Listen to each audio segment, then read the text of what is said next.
Welcome to Catalytic Leadership, the podcast designed to help leaders intentionally grow and thrive. Here is your host, author, and leadership and executive coach, Dr. William Attaway. Hey, it's William, and welcome to today's episode of the Catalytic Leadership Podcast. Each week, we tackle a topic related to the field of leadership. My goal is to ensure that you have actionable steps you can take from each episode to grow in your own leadership. Growth doesn't just happen. My goal is to help you become intentional about it. Each week, we spotlight leaders from a variety of fields, organizations, and locations. And my goal is for you to see that leaders can be catalytic no matter where they are or what they lead. I draw inspiration from the stories and journeys of these leaders, and I hear from many of you that you do too.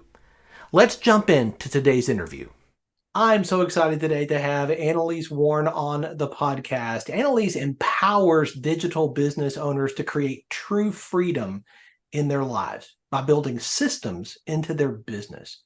She's a business strategist and an agency CEO, wife and mom of 4 little ones.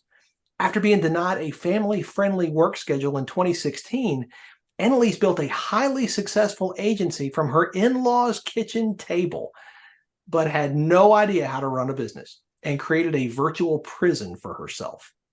Now she teaches the 7 simple systems that allowed her to break free, avoid burnout, and transform her business into one that allows her to work part-time, give back, homeschool her kids with her husband, and enjoy their self-built beachside home.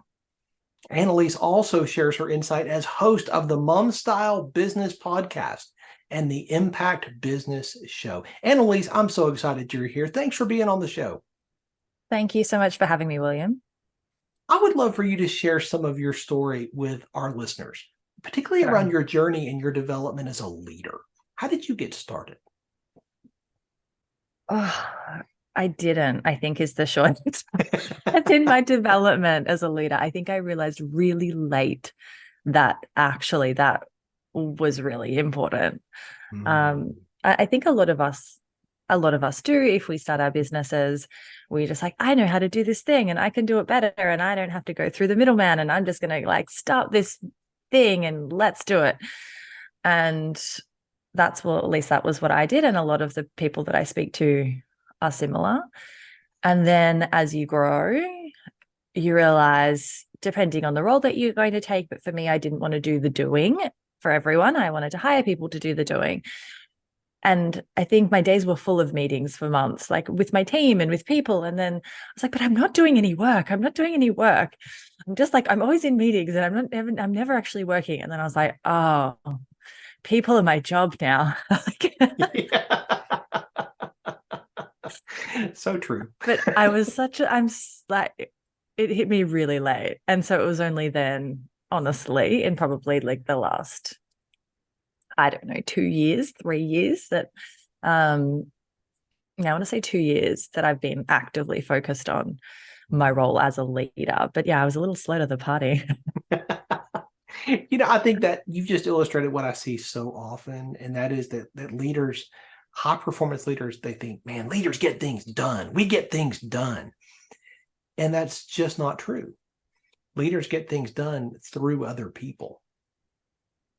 And that's where you found oh my goodness, now it's not about my execution. It's about working through and investing in them to get this done. What was that like? What was that journey like as you started to come to that realization? Oh, my whole business changed then. And I wanted to kind of highlight how silly this was that it hadn't occurred to me, because before this, I was managing a national training company. I had managed teams before. So I knew what that looked like, but I just didn't draw the dots between corporate land and entrepreneur land, because I started from I started from zero again. Yeah. So what did that look like? That really changed the structure of the team and setting them up to succeed and showing them what good looked like, because I realized that everything that they did was actually a reflection of me and my leadership. Yes. And so if they weren't performing, it wasn't that they weren't performing, it's that I wasn't helping them to perform. I wasn't allowing them to succeed. I wasn't giving them the right tools. And so that meant that we developed systems. We put policies and procedures and checklists, like every single thing in our business had a checklist. I kept saying for like months, you don't do it if it doesn't have a checklist. Like literally it doesn't get done. So that means we create the checklist so it gets done. I love that. And really creating videos for everything. Like I don't know how many times that statement came out of my mouth. You don't do it. Because they were just like, just doing all the things. We were busy. We had the team of 9. And so like there was a lot to do. So people would I'm like, no, we're going slow. We need to do things well. And therefore, you don't do it if it doesn't have a checklist. Like, and I need to approve the checklist. And then, creating just really great systems and changing the support. So we actually increased our meetings, but made them shorter, just changed the format of those. Therefore, in order to make all of that happen and bring that to life, my learning really changed. So I shifted to the types of books I was reading, the podcasts I was listening to. My insight shifted, like the conversations that I was having was different. I put myself in different rooms with different kind of people, because the execution piece, the marketing piece, which is kind of, where you kind of sit when you start your business, because you're like, hang on, I need to actually like bring in income here. That becomes the easy part. Actually, once you have that formula, the marketing sales part becomes the easy part. And depending where you are in business, that can sound completely unbelievable that it's actually like, what? The making money part's the easy part? Yeah. Once you crack it, like, it can be a nut to crack, but once it's cracked, then actually the execution and doing that with excellence and managing your team and making sure that they're happy and they stay, that becomes the more difficult piece, like, because we're people, right? So my child just woke up and interrupted the interview because he's not a little robot and didn't sleep till his normal sleep time today. But people are the same. We're not robots. And so when you're dealing with clients who are people who have expectations and team who have lives and make mistakes and, all the whole mess of peopling together, then managing that and making that a smooth process and keeping everybody happy and leading the vision of where you're actually going and maintaining everything, that becomes the job. So it was, that journey for me was a little bit of all of those things and continues, right? We don't stop that. We don't arrive and go, I'm the best. Like I'm a leader now. Like I've nailed it. I'm as good as it gets. We need to continue that process. So well said. And in the middle of all of that, you're married. You have 4 kids, and y'all homeschool them. Now we've been homeschooling for going on 15, 16 years now. Our kids from kindergarten through high school, and now one in college and the other one in high school. That is not an easy road. How do you balance tips. All of that? Definitely need tips from you. We've only been homeschooling for 1 year. So we've always worked online, but it was only during the pandemic that we kind of got opened up to the possibility of homeschooling. And we didn't homeschool. Like they were enrolled in, private Christian school, like they were in school. Yeah. And then I realized over a year ago, maybe 18 months ago, nearly, not quite, that it just wasn't fun. Like it wasn't, hang on, let me back up a little. So 2020 for us actually was fine. I was pregnant with my 4th child. We live in a regional coastal town. So even though our state had like the highest restrictions in the entire world, because we were regional, it meant that we just got lots of family time. We worked from home. So, it for us and my introverted self, 2020, given where we were located and our circumstance, was not a hard year for us. We enjoyed that introverted family time. It was really fulfilling for us as a family. And I feel bad saying that because I know that the total opposite was true for so many, but that was our reality at that time. And then 2021, I had my baby at the end of 2020. 2021, everything opened up. My husband was building our house like 7 days a week, 15 hours a day. So I had a newborn. I had the business to run. I had 3 other kids in and out of lockdown and homeschooling and backwards and forwards, and basically no husband because we had to finish our house that year because of insurance and all of the other reasons that, we had a building permit. So we were on a deadline for 2021, and it was really, really, really, really, really hard. Like light at the end of the tunnel going like, I'm going to survive. Like, it's okay. Like 2021 was really hard. And we also had really great growth in the business that year. So it was a lot. Like, seriously, only God got me through that. Like, It was a hard year. And then 2022 came, and everything got back to normal. My husband was home with us, but I was working so much because I finally could. I finally didn't have to do everything myself. And so I really poured myself into the business. And I was working a lot, but the kids were at school again, and there was just so many balls. And I was like, this isn't actually fun. Like dropping the kids at school. I have a business because I like the freedom of the schedule, but I don't have a free schedule because I have to, this one's at kindergarten and this one's at this time. And today it's book week. And this way I've got, this lunch and sports and like, I'm like, this is like not my idea of a good time. And so we thought about, hang on, what are we actually doing here? And what do we want to create for our lives? And what does that actually look like? And we design our lives in so many different ways, but in this way, I feel like I'm squishing myself into a box. And now that's not true for everyone, but just for me, it wasn't a good fit. And maybe one day it will be again, but right now it wasn't. So 2022 was the year of like figuring it out. We started homeschooling mid-year, and then my husband was doing full-time homeschooling. I was doing full-time work. And then we got to the end of that year and he was not quite himself. And so we readjusted things, and now we both do a little bit of everything. So I work part-time, he works part-time. We have the kids like half the week each. And this for us now, plus the baby's like 2.5. So we're not in that, intense, sleepless, like, spoon feeding kind of stage. And so for us, this year has felt just perfection. Like the business is where it needs to be, is growing how we want it to be growing. We're working the right amount for us. We've got the kids, so for us now, that's how we balance and juggle. And we're blessed to be able to do it because of where the business is at and the things that we've, creating all of those systems and things we created so many years ago. Once you have that infrastructure, you can then kind of play. It's the structure that gives you the freedom, actually. And so often we can, if we're creative and free-spirited and we want to do our own thing, we really repel against the structure.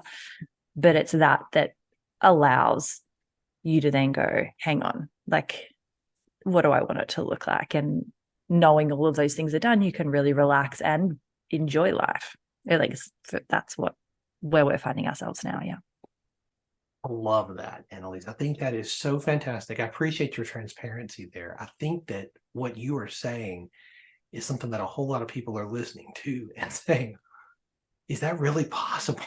You can really do that. I love that you adopted the same type of a mindset with your family that you have adopted with your business, which is that systems and structures give you freedom. I find that to be so true. I'm a systems guy, and I find that there is incredible freedom inside of planning, inside of systems and structures. And I love that that's where you are. And your question that y'all asked is one that I think every leader needs to ask, no matter where they are or what they're doing. What do we want our lives to look like? You get to decide. I get to decide. And your choices may be different than mine around the systems and the structures and what it's going to look like and how we're going to paint that picture. That's okay. But you get to make that decision for your family. We made it for ours. And like you, we homeschool. And that was a decision that we made very early on because of some choices that we wanted to be able to make later. Just like you did with your systems and with your structures. I think that's going to be so helpful for so many people who are listening to understand that you actually can do this. I heard it said recently, whatever you are not changing, you are choosing. So often we want to paint ourselves with a victim mindset. Very Guess true. what? You get to choose. I get to choose. We decide. And whatever you're not going to change, you're choosing. Well, you're choosing. And I think sometimes it's because of the fear of what, of whether we can do it, or like the fear of kind of the unknown of, it's more comfortable just staying where you are, even if you're not entirely happy there. It's familiar, it, Yes. Yes. And so it's the fear of the unknown, but the fear that what you actually want might actually happen, right? Which, and the ramifications of that are not knowing them. So, for example, we get what we choose, which is totally true. But then the fear of like, what if we actually choose the wrong thing? Like, because when for us, I know that even more recently, we've decided that we're going to we're planning for a year overseas trip, like a really big round the world trip. And then that just got really real for me, going, oh, I'm choosing that. And I'm choosing everything that comes along with that, like the stress, the potential illness, like the danger, like the extra, like all of that. And then I was like, oh, and like the weight of it hit me going, oh, the responsibility of my kids and their education actually is totally my fault now. Like anything that happens is totally, I'm like, oh, wow, that's really big. That's really big. But that's right. Like, I think that the fear is kind of both ways, right? It's fear that like maybe we can't do it. Maybe we try and we fail and we fall on our face. But also like, what if we succeed, and what if like, what are the ramifications of that thing? And because when we choose, we say yes to that thing, we say no to 1,000 other things. And so we shut those doors intentionally. And so I think that too can be scary. Absolutely. But what you just said is exactly what I teach my clients to do. Flip the script.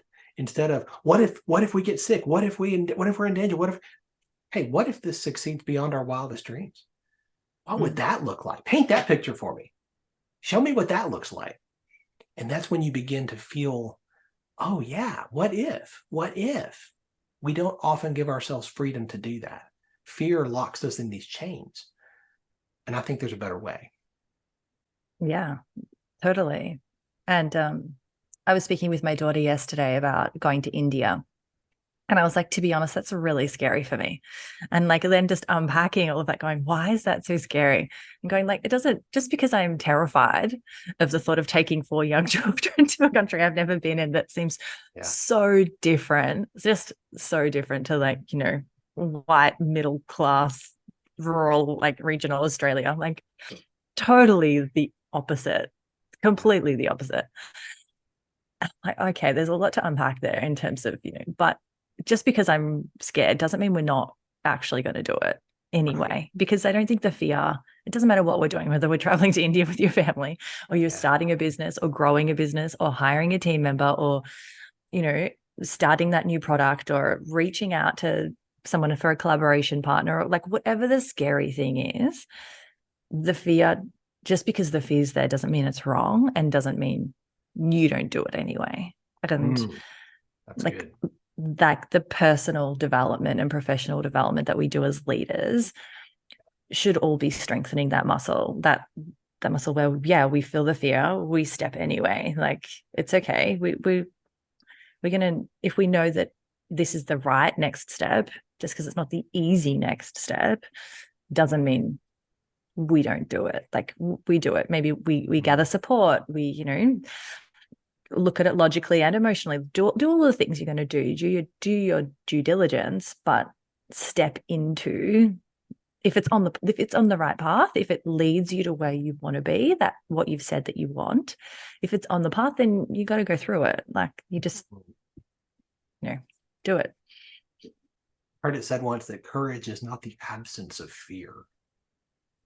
It's acting while you're afraid. I totally believe that.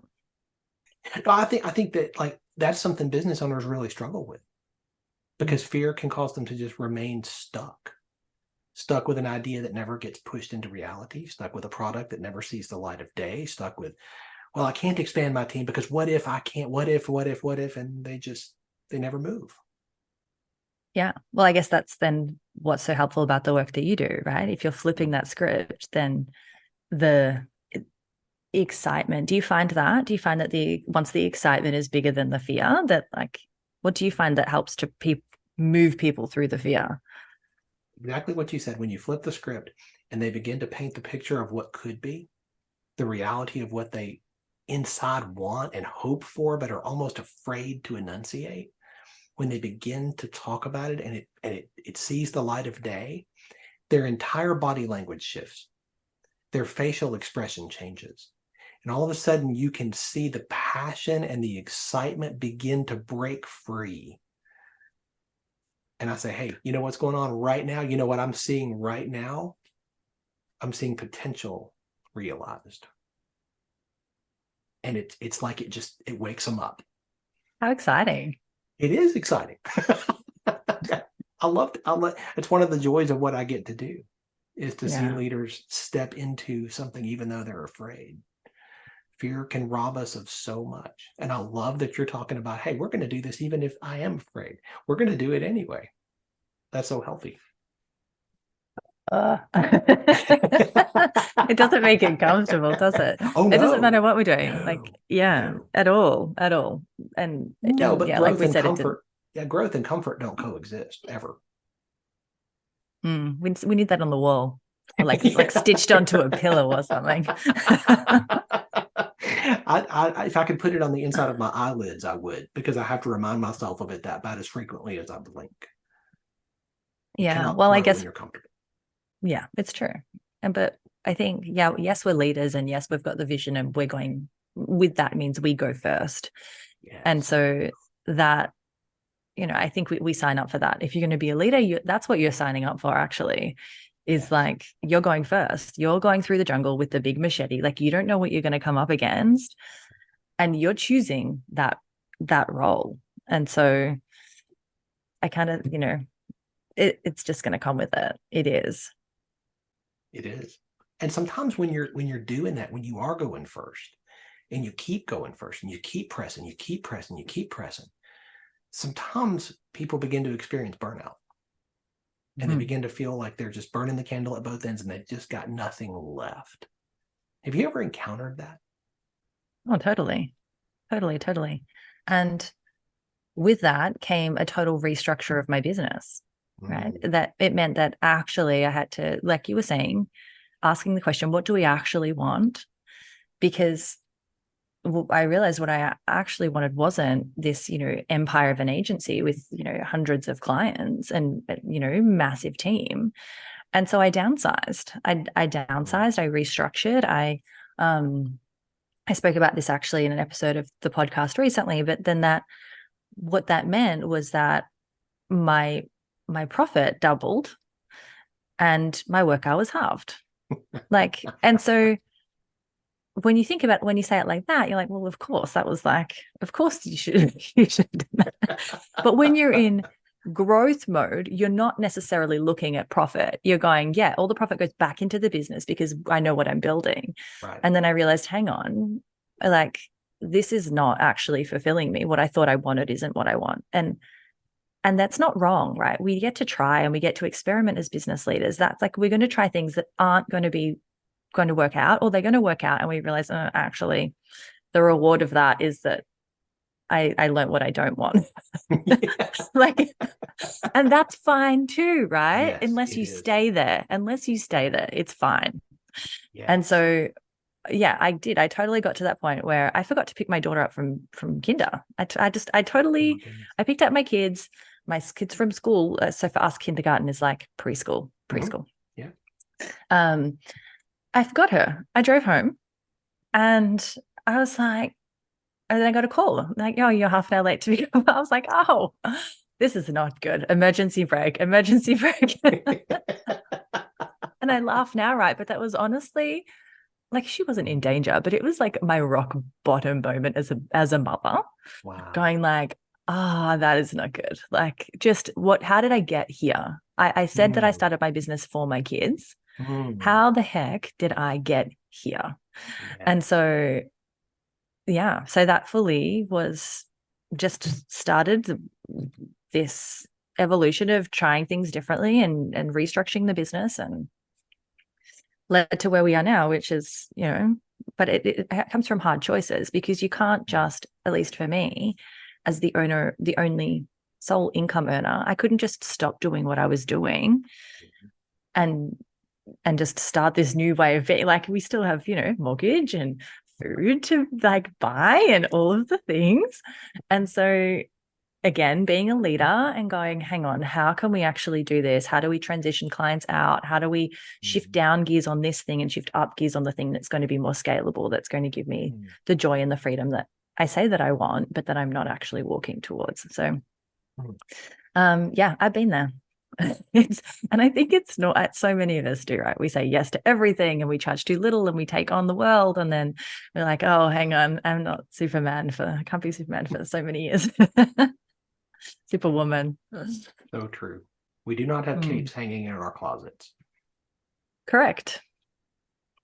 Are there things that you learned in that process, like, some keys or some principles to having a business without getting to that point of burnout? For me, it was about looking at the calendar and putting in me first, putting well-being in first. And so going, what are the things that light me up that I want to be doing? Okay, I want to exercise 6 days a week. For me, that's really important. I need to move my body. I need to take that time to fill my cup so that I can be the best wife, best friend, best client, like best CEO, best everything that I can be. I need to do that for myself, and just putting those other things in that are really important, right? Time with the family, date night with my husband, weekends away, massages when I want, like, just whatever those things are for you, what they are for me, probably, like, they're going to be different, right? But putting those actually on the calendar first and going, when do I want to work? And then reframing everything from that, going, okay, if this is when I want to work, then, and this is how much I want to earn, then what are the offers that actually align with both of those things? And then what is the simplest way to get in front of more people, the simplest way to nurture those people and sell to those people?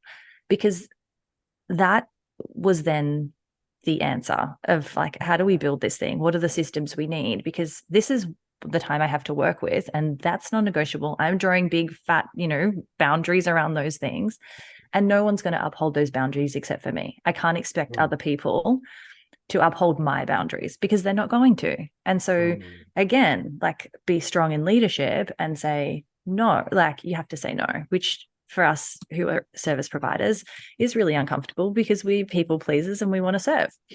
But we can't if we get to the place of burnout, which is like, actually we're serving them by saying no, because we can actually serve them better if we, know what our boundaries are and uphold them. And so, yeah, coming up with those times, the offer, that is a high ticket product, because high ticket means you get paid what you want. You've actually given them the ultimate solution, not a Band-Aid. And therefore they get better results. And so therefore you get better testimonials, more referrals. And so that high ticket product, and a really simple marketing strategy where we're just doing one way to get in front of people, one way to nurture them, one way to sell, and doing that really well and repeatedly, for me, was how I started to move my way out of that place. That's so good. It feels a little weird maybe for somebody who's listening to hear you say you put your well-being first, like your personal well-being, because you're like, wait a minute, shouldn't you put other people? Like, shouldn't you put, like, everything else has to come before you? Aren't you last? Yeah, no. Yeah. It's like when you fly on a plane, right? And they're going over the safety instructions, and they tell you, hey, make sure if the oxygen mask drops, you put it on yourself first. Then put it on the people who are traveling with you, on your kids and whatnot. It feels so wrong, but you can't help anybody if you're not in a healthy place. Yeah. I heard an analogy once, and I can't remember who said it. So I keep saying this. If you know who said it, let me know. That would be great. Then I can actually treat them, because I reckon I say this like once a week. It's the analogy of the $1 million racehorse, right? Have you heard this? No. And so you think about this $1 million racehorse, like this, like how is this racehorse treated? Like what do they do to make this $1 million racehorse?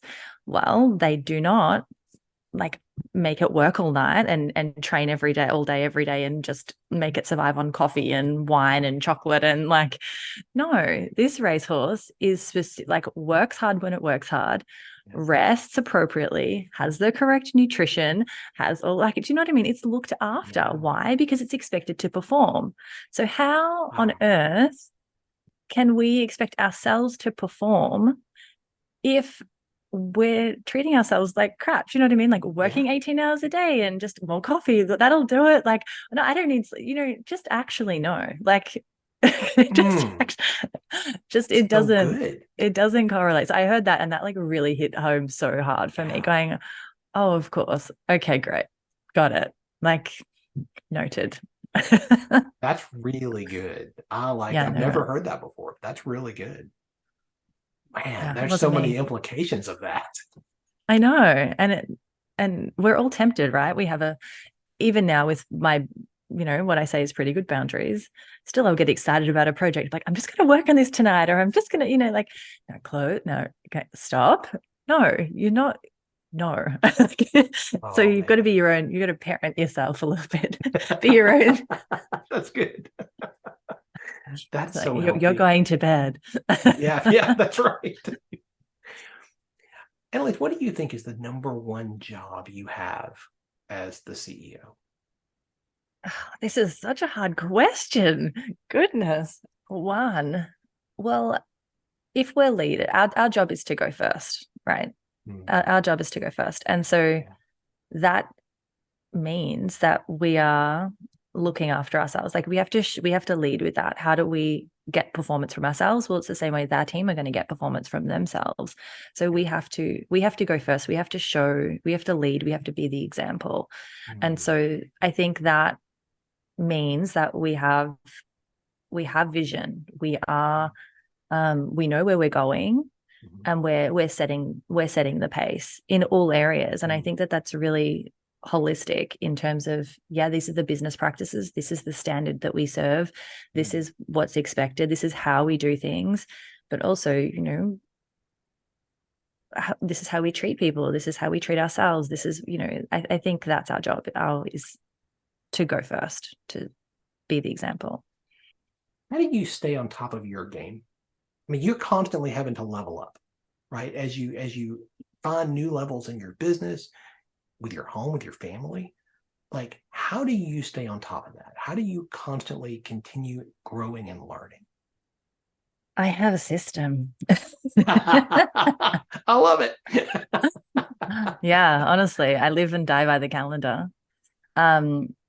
So there's a few things that I do. There is professional development every day, in terms of that could be different books, podcasts, so many different things. And with that is really strategic. So it depends on what I'm learning. It's not just, I'm going to listen to the same, Tim Ferriss podcast or whatever it is. Yeah. It's going, hang on, I need to get better at negotiation, or I need to get better at X storytelling. Yeah. And I'm going to strategically find those sources, and I'm going to learn. I'm going to input from those things. I'm going to actually just consume every day while I'm doing something else. Gym, driving, laundry, they're typically while I'm learning, not just it's always while I'm doing something else. Nice. Busy mom of 4 here, right? That's right. So you always have time for it because you can combine it with something else. Yeah. And then I have strategic thinking time twice a week.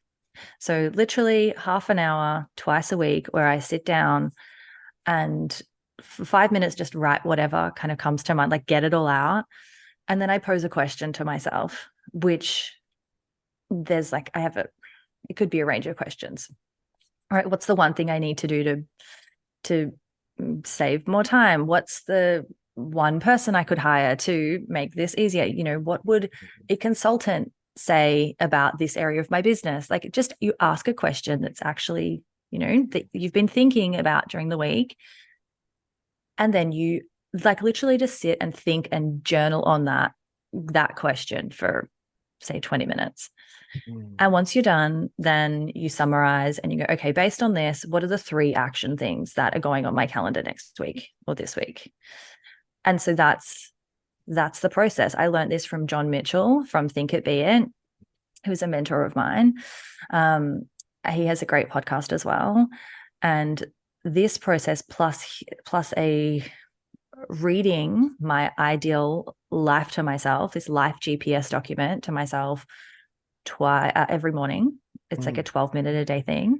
Yeah. That just reading your goals, reading the things that you want to do, the person you want to be, you know, even as nitty gritty as like I give my husband 2 compliments a day, like literally every area of my life of, you know, reading that to myself every day. Those 3 things combined are what I do for myself, including, you know, looking after my body. But that's how I keep like fine-tuned what I'm doing, is those 3 things: the professional development, the thinking time to process all of that, like learning time, and action items to make sure that something actually happens and we're not just learning, we're actually implementing, and then staying really focused on the person I want to be and the goals that I have every day.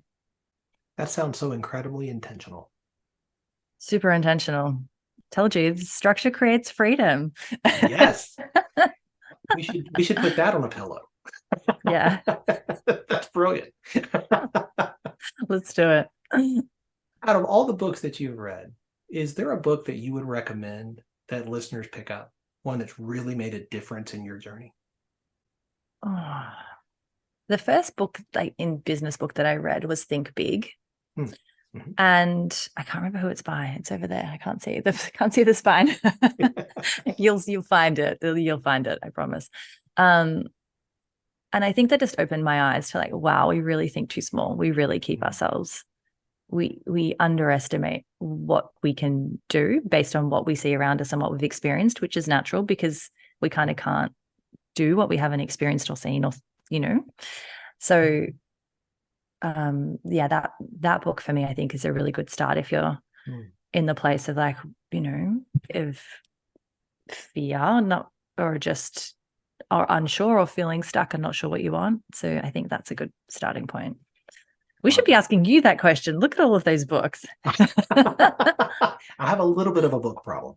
Yeah, it's a good problem to have. I love to read. Just constantly, all the time, soaking in new information because there's so much to learn. How do you answer that question? A book that has made a big difference in my life. I'll tell you one that has. You're the first. I think you may be the first guest that's ever spun that around. That's interesting.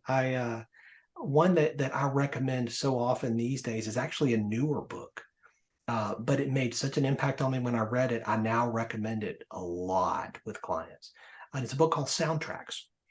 And John Acuff is the author, and what he writes about is how each one of us has a soundtrack, kind of like a movie. You know, you have the music that's playing in the background. We have soundtracks in our minds that are constantly repeating. And often it's the words that somebody else has said to us, and they have become a part of our soundtrack. Or they're things that we say to ourselves over and over again, and they become part of our soundtrack. So many of those soundtracks are broken. And the thing about soundtracks is they can be replaced. It's choosing to have a different mindset, a different soundtrack. And it's one that I recommend a lot these days because I found so much value in it personally, because it returns the agency to you instead of to the people who said those things or did those things. The agency is yours. You get to choose whether you're going to replace that soundtrack. So, maybe that's the theme. You get to choose. It's the theme of the episode, everyone. There you go. Well, which brings me to my last question. So typically people are going to leave an episode like this, and they're going to leave with one thing. One thing is going to stick out to them. If you were going to define what that one thing was going to be that you want people to walk away from this conversation with you with, what would that one thing be? Yeah, if it's not you get to choose, then I guess it's no, I think that's it, actually. Because it's true. And we get what we choose. So, and we get one step back from that, which is a saying I've heard a little bit around the traps lately, which is we get what we believe. Yeah. And so Yeah. I guess it's kind of aligns with the book, that recommendation that you said, right? Like that thing that's going around in our heads, like we get what we believe. And because if we don't believe we can have something, we're not going to choose it, and we're not going to go after it. So yeah, everything stems from that. Everything stems from that, because even if you do the actions, that you're actually just not going to do the actions. If you don't believe it, you don't choose it, you're not going to implement. So you can listen to all of the strategy that we talked about today, but you have to decide, like, what is that thing that I'm going for? What mountain do I want to climb up? Not what does society want? Not does my partner want? Not what did I want 5 years ago? Because we're going to change our mind. We're growing, right? And so we should change our mind. That's allowed. Don't make that wrong. So decide now what mountain you're climbing up. Believe that you can do it, and choose like that. Yeah. I know folks are going to want to stay connected with you and continue to learn from you. What is the best way for them to do that? Probably come and say hi on Instagram. It's at Annelise Worn, which is a weird spelling, so you're going to have to look it up. Have a look in the show notes. I'm not going to spell it for you now. It'll be a waste of time. But just on Instagram, come and say hi. So let me know where you know that you found me here. We can share our mutual affinity for William here and this podcast. We can chat there. That's awesome. And you have a Facebook group too. I do. Yes. That's awesome. So we'll have those links in the show notes so folks can connect with you there. Annelise, thank you for your time and your generosity today and sharing so much of you and your journey with us. Thank you so much for having me. It's been really fun. Thanks for joining me for this episode today. As we wrap up, I'd love for you to do 2 things. First, subscribe to this podcast so you don't miss an episode. And if you find value here, I'd love it if you would rate it and review it. That really does make a difference in helping other people to discover this podcast. Second, if you don't have a copy of my newest book, Catalytic Leadership, I'd love to put a copy in your hands. If you go to catalyticleadershipbook.com, you can get a copy for free. Just pay the shipping so I can get it to you, and we'll get one right out. My goal is to put this into the hands of as many leaders as possible. This book captures principles that I've learned in 20 plus years of coaching leaders in the entrepreneurial space, in business, government, nonprofits, education, and the local church. You can also connect with me on LinkedIn to keep up with what I'm currently learning and thinking about. And if you're ready to take a next step with a coach to help you intentionally grow and thrive as a leader, I'd be honored to help you. Just go to catalyticleadership.net to book a call with me. Stay tuned for our next episode next week. Until then, as always, leaders, choose to be catalytic.